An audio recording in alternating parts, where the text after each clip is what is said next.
I want to begin my remarks by condemning unequivocally the recent decision by the Belgian government to send Assadollah Assadi back to Tehran. Let's call this for exactly what it is: appeasement. It is appeasement that will only lead to more terror and more hostage-taking by the Iranian regime.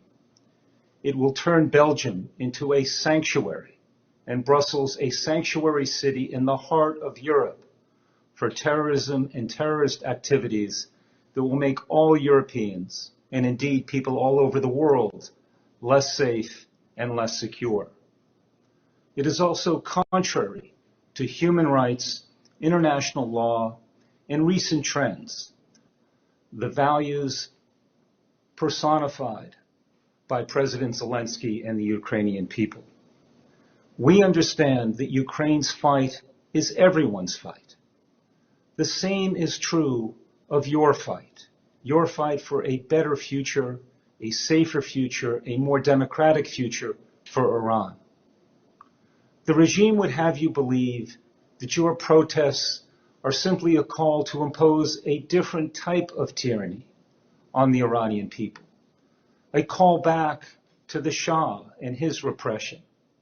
Nothing could be further from the truth.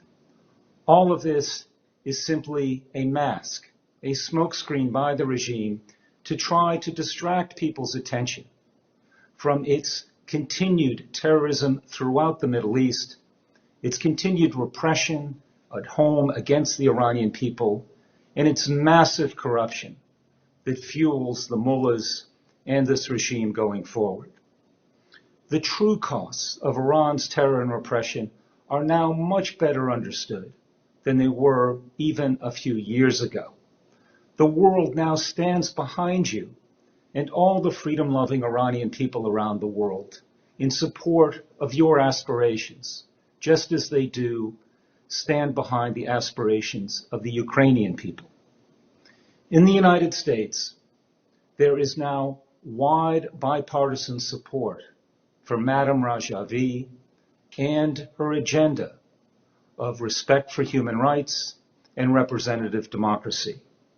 She has been, and she continues to be, a beacon of light illuminating a pathway forward for all the Iranian people, a pathway forward that will lead to a democratic Iran where everyone can live safely, securely, and in prosperity.